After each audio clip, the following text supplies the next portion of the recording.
December 2008. Outside, the global economy is melting down like a cheap vanilla ice cream cone on a hot sidewalk. Wall Street titans are literally crying on television. But inside a luxurious Manhattan penthouse, the mood is terrifyingly quiet. A 70-year-old man with perfectly manicured silver hair calmly sips his scotch, looks at his sons, and casually tears their reality apart. He tells them his entire legendary investment firm is actually just one big lie. Not a small lie, not a rounding error, a $50 billion lie. Meet Bernie Madoff. For decades, he was the ultimate wizard of Wall Street, the guy who magically made money appear even when the market was tanking. If you were a wealthy charity, a Hollywood elite, or a European aristocrat, getting your money into Bernie's fund was the ultimate status symbol. It was like getting into an exclusive nightclub, except instead of a velvet rope, you needed a couple $1,000,000 just to get noticed. But here's the kicker. The nightclub didn't actually exist. Bernie wasn't investing a single dime. So, how does a guy pull off the biggest Ponzi scheme in human history right under the nose of the regulators? Simple. You don't act like a sketchy salesman. You act like you don't even want their money. Bernie's strategy was pure psychological warfare. He'd tell potential investors that his fund was full. Closed. Sorry, try again later. Naturally, this rejection triggered a deep cognitive bias. It made people absolutely desperate to hand him their life savings. When he finally relented and accepted their cash, they didn't feel conned, they felt like they'd won the lottery. Expectation. Bernie takes your millions, feeds it into a proprietary, highly sophisticated algorithmic trading strategy, and spits out a steady 10% to 12% return every single year, rain or shine. Reality.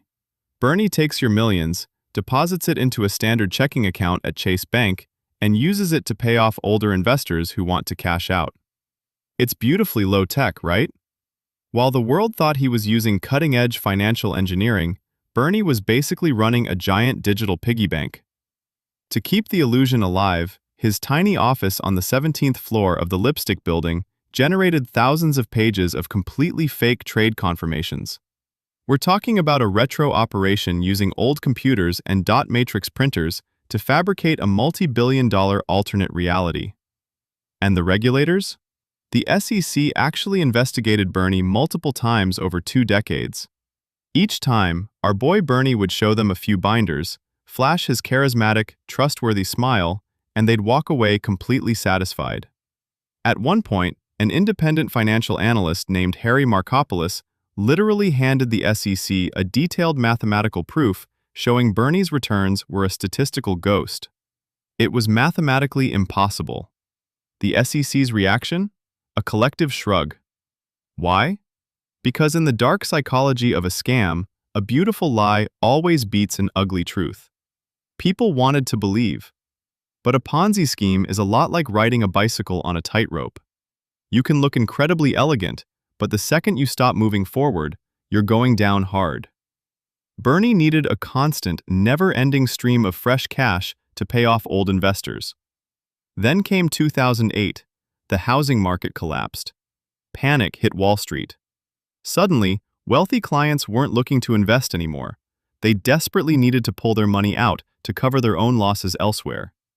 The requests flooded the office, a tidal wave of panic. In a matter of weeks, investors requested a total of $7 billion in withdrawals. Bernie looked at his Chase checking account. He didn't have $7 billion. He had a fraction of that left. The music had stopped. There were no more rabbits to pull out of the hat. On December 10th, Bernie sat his sons down for that infamous confession. The next day, the FBI showed up at his door. When the agents asked him if there was an innocent explanation, Bernie reportedly looked at them and replied, "There is no innocent explanation." The fallout was catastrophic. Charities folded overnight. Retirees lost everything.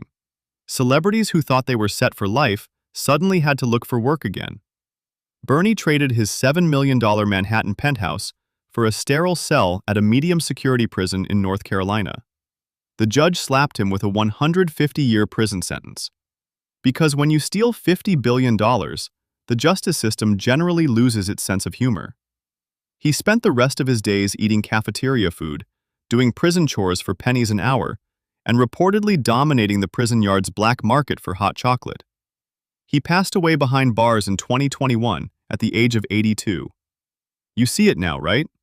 The grand irony of Bernie Madoff isn't just that he ran a massive scam. It's that for 40 years, the entire global financial elite bowed down to a man whose entire business model was essentially an oversized mattress, stuffed with stolen cash. He gave them exactly what human psychology craves most, the illusion of perfect safety in an uncertain world. But perfect safety doesn't exist, especially when it comes with a silver smile.